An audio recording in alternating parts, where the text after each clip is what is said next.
Olá pessoal, tudo bom? Então, esse vídeo eu já tinha gravado, tá?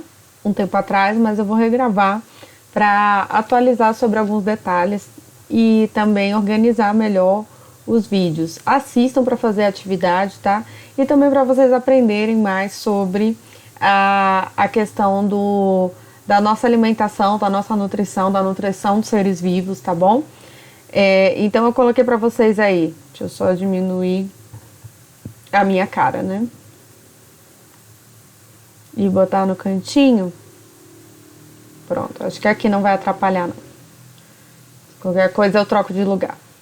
Então aqui eu coloquei pra vocês alguns slides que mostram do que os seres vivos são compostos, tá? Então a gente viu que tem várias características que são comuns a todos os seres vivos que existem na Terra, e tem algumas características que a gente vai ver com mais detalhes, como é o caso das características químicas. Acho que tá sujo aqui, peraí. Como as características químicas dos seres vivos, tá? Então, mostrando aqui para vocês, então os principais componentes dos seres vivos, quimicamente falando, falando em macromoléculas, em moléculas grandes, tá?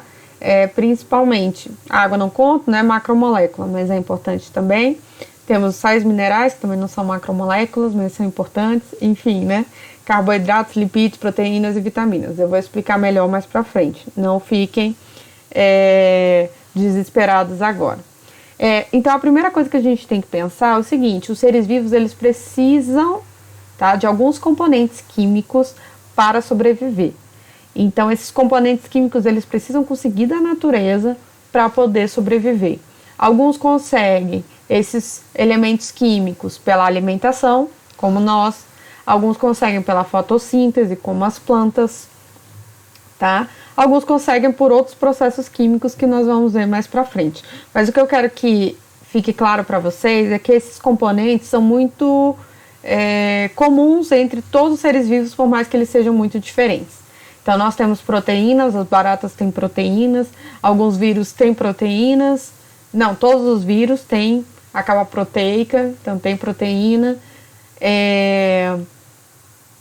Bactérias também são formadas por vários desses elementos. Então, assim, é muito importante todos esses elementos químicos para os seres vivos. Então, o primeiro que a gente vai ver aqui é a água, tá? A água, ela é o principal elemento químico dos seres vivos. Boa parte do corpo dos seres vivos é composto de água, tá? Boa parte da nossa célula é composta de água.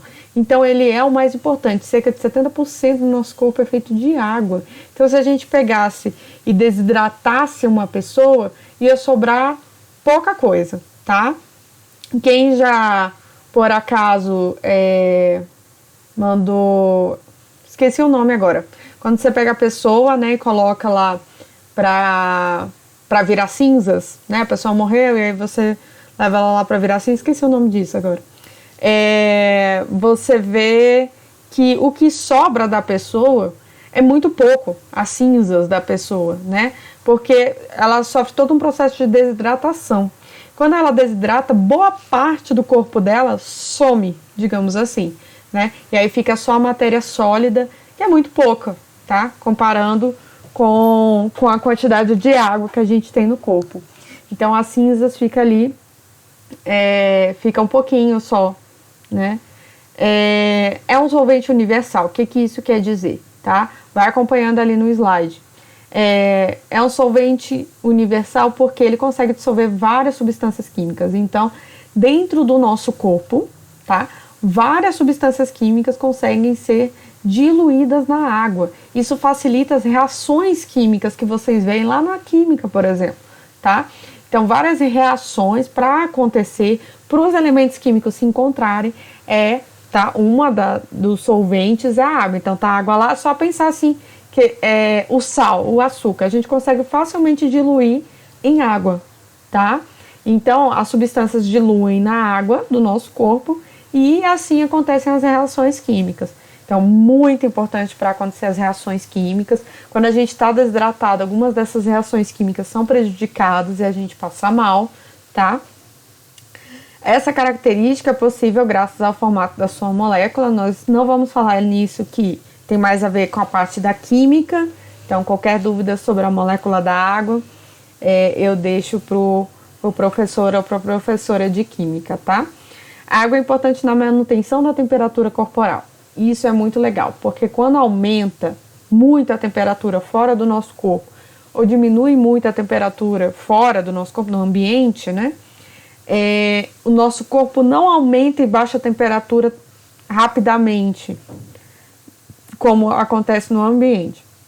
E uma das causas disso é a quantidade de água que a gente tem no corpo. A água, naturalmente, ela não esquenta tão rápido, esfria tão rápido.